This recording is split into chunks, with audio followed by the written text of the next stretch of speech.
Welcome back to the deep dive. Today we are pulling back the curtain on the invisible rules that govern one of the biggest digital ecosystems out there, Sunmax. Exactly. And we're not just talking about the front end, what customers see. No, not at all. We are going deep. We're talking about the foundational architecture, the code that keeps everything unified, secure, and just unbelievably fast. It's this amazing exploration into hidden order on one hand Mhm. and dynamic unpredictability on the other. Right. And our sources today give us this incredible look at the two pillars holding it all up. The Sunmax internal protocols, or SIP, and then the almost paradoxical random system standards, RSS. And our mission for this deep dive is pretty simple, but I think it's profound. It's to understand how these two, completely opposite forces, this rigid structure and this controlled chaos, how they actually work together. It's a synergy. It is. We want to understand the true laws of physics inside this application. And that is the perfect analogy. The internal protocols, SIP, they are exactly that. They're invisible, non-negotiable laws that every single piece of data, every function, every module has to follow. It's a truly governed digital world. Okay, so before we dive into those laws, let's quickly define some of the language we're going to be hearing. When we talk about how things operate, what are bridge code and link protocol? Oh, good point. Mm. Yeah, we should set the stage. Bridge code is, it's essentially Sunmax's own command language. Think of it as the super efficient script that modules use to talk to each other. Like the shared language of the whole system. The shared Latin of the Sunmax empire, exactly. And link protocol, that's the mechanism underneath it all that's choosing the fastest routes for those bridge code data packets to travel. Got it. So if those are the tools, what are the core SIP protocols actually dictating? They define everything. I mean, Right. We're talking about how different modules communicate without, stepping on each other's toes. How every single instruction is validated across the whole system, basically instantly. How bridge code flows, how data gets transformed, even how automation triggers are allowed to run. Without SIP, it would just be, chaos. Okay, let's unpack this. Let's get into the guts of the 5 core protocols, because this sounds like where the real magic happens. Let's do it. We can start with SIP Core 1.0, the Instruction Identity Protocol. Its main job, its only job really, is to assign unique identity, a digital fingerprint, to every single micro-interaction inside Sunmax. Every single one. Like I press a button and that gets a fingerprint. A button press, an API call, screen transition, yep, it all gets logged and stamped immediately. Wow, that sounds like a massive processing burden. It is. It's definitely resource intensive, but it is absolutely essential for security. Every instruction gets 4 things: a signature hash, a super precise timestamp, a microtoken, and a validation layer marker. Hold on, why 4? Wouldn't a hash and a timestamp be enough? You'd think so, but that's where the strategy comes in. A simple hash and time are vulnerable to what are called replay attacks, where someone just copies a valid request and sends it again. Ah, I see. But by adding that microtoken, which is temporary and only valid for that one instance, and the validation layer, it makes it absolute. The system knows exactly who requested it, when, and that it's not a copy. That makes a lot of sense. So once the instruction has its identity, it has to go somewhere, which I guess brings us to SIP Transit 2.4, the Module Communication Protocol. You got it. Think of Transit 2.4 as the operational traffic police for the whole system. It governs how the dozens of different modules inside a Sunmax app actually speak to one another. It's all about keeping things orderly. So it's basically preventing internal arguments between bits of code. Precisely. It makes sure no module can just override another one's process. And critically, it ensures no tool can request data that belongs to another module. It keeps everything segmented. And for the user, that means no background sync is going to slow down what I'm actively trying to do on screen. Exactly. It's system etiquette, but, enforced by code. Okay, so the next logical step is disciplining the language itself. We're talking about SIP Bridge 3.1, the Bridge Code Interaction Rulebook. Yes, this is the grammar, the syntax, the discipline for bridge code. With a system this complex, those little packets of code have to be perfectly understandable no matter where they end up. And how does it manage that, especially with something like the high-speed rapid flow layer? It dictates exactly how instructions are packetized, making sure the data is wrapped up correctly. It controls routing, where the packets can go. And critically, it prioritizes multipath routing. So if a request can take 3 routes, SIP Bridge might send it down the best 2 at the same time, just to guarantee it gets there fast. We've got identity, communication, and language. Now for the big one, security. SIP Secure 4.7. Right. If transit is the traffic police, SIP Secure 4.7 is the border patrol, and it operates at light speed. Every single touch point involving data or identity has to go through this protocol. What are the checks it's running? What's on the list? It's a whole checklist. Continuous token verification, the encryption handshake, it checks device integrity, it validates signatures against keys, and authorizes the entry and exit nodes. And these are all running at the same time. Concurrently, yeah. Yeah. That's the key. So if anything, even one tiny parameter looks suspicious during that handshake. It just blocks it. Instantly. Often before the instructions data has even been fully transferred. It's a real-time gatekeeper. So finally, to make this whole sprawling system feel like one single thing for the user, we have SIP Sync 5.2. This one is maybe the most underrated of them all. The multi-state sync protocol. Its entire mission is to keep 5 key system states perfectly aligned all at the same time. And those 5 states are user, currency, tools, cloud, and session. What happens if even one of those is out of sync for just a fraction of a second? Well, you get fundamental system failure.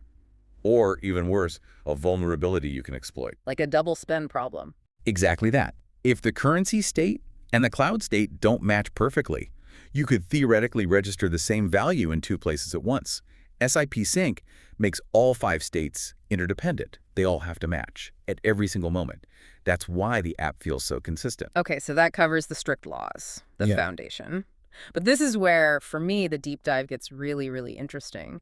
We move from CIP's rigid framework to, I guess, the fun side of the architecture. The random system standards, RSS. It sounds like a total contradiction, doesn't it? Random standards. It really does. But defining random here is so important. It doesn't mean chaos. It means non-static, self-adjusting, entropy-based rules. The rules themselves are designed to be fluid and unpredictable. But why? Why introduce that kind of unpredictability into a system you've worked so hard to make consistent with SIP? That's the central paradox, and it's brilliant. The entire point of RSS is to make this system completely unpredictable to an attacker, while keeping it perfectly smooth and predictable for the actual user. It's all about making the system secure, non-exploitable, adaptive, and performance-balanced. Okay, let's break this down then. The 5 categories of these living standards. What's the first layer of randomness we hit? That would be the RSS entropy keys. These are unique, tiny little randomness keys generated for every instruction and for every segment of its route. So it's even more granular than the SIP core ID we talked about. Much more. So if I click the same button 3 times, SIP core gives each click its own identity, but RSS makes sure those 3 instructions actually follow 3 completely different paths through the system. Precisely.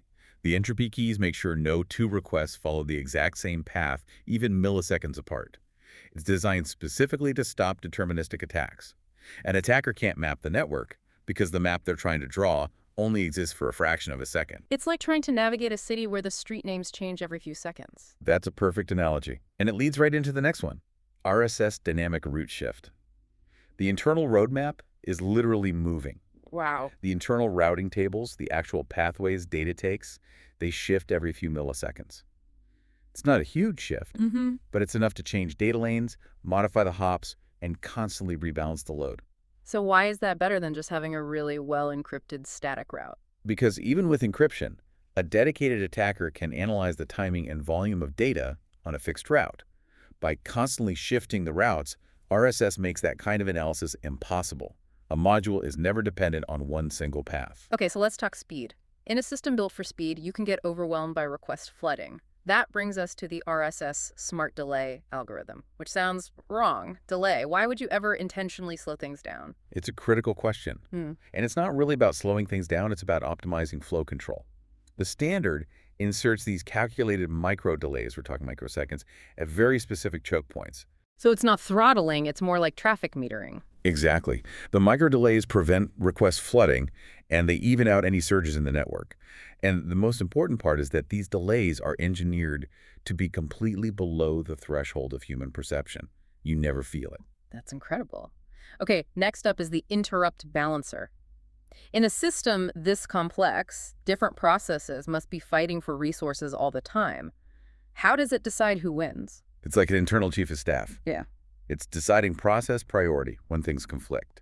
And it does that by analyzing 4 things at once: the current system load, the importance of the module that's making the request. And you mentioned user focus detection. That's fascinating. It is. It monitors what you are actually looking at on the screen, and it calculates an impact score for how disruptive a delay would be to you personally. So if I'm waiting for a transaction to confirm, that gets priority over a background update. Absolutely. The algorithm is designed to protect the integrity of your current experience. The end result is that the UI stays, buttery smooth, even when there's heavy lifting going on in the background. And finally, the most aggressive part of all this, RSS state randomizers. This is all about tearing down static targets. It generates completely random cache identifiers, temporary ports, and session bridges every 30 to 90 seconds. It literally reconfigures itself constantly. The analogy in the source material was amazing. It's like changing the locks in your house 4 times a minute. Why that frequency? Because things like session hijacking rely on an attacker having enough time to find and map an access point. If the key to the temporary data storage changes every minute, any attack that was in progress just fails. The target it was aimed at is gone. It just massively reduces the attack surface. So this all comes back to a core philosophy, doesn't it? The big takeaway is that in this architecture, predictability is weakness. It's the single guiding principle. Any system that's predictable, no matter how well it's encrypted, can eventually be mapped and broken. SIP provides the law and order, but RSS ensures that law is never followed on the same road twice. So RSS is making sure the routes shift, the keys regenerate, the tokens vary, making every single interaction a unique, unrepeatable event. And that synergy is where the real power is. SIP provides the essential law and order, the consistency and validation that stops things from breaking on the inside. While RSS provides the dynamic unpredictability, the security and resilience that protects from the outside. And the outcomes are clear. You get military-grade security, dynamic routing, incredible performance because of the flow control. Yeah. It's just a remarkably sophisticated design. It truly is. The stability that you experience on the surface is only possible because of relentless, controlled instability right underneath it. Well said. So we've mapped the hidden laws of SIP and the living standards of RSS that govern the Sunmax universe. A true deep dive into an architecture that delivers both speed and security. And this raises a really important question for you, the listener, to think about. If this kind of dynamic randomness is the key to this level of security and performance today, how will future systems, like Link Protocol 7.8, evolve to incorporate even greater entropy, even more randomness into their decision-making without sacrificing that absolute speed? What's the limit? Exactly. What is the limit of controlled chaos in architecture before performance actually starts to degrade? That's something fascinating for you to explore.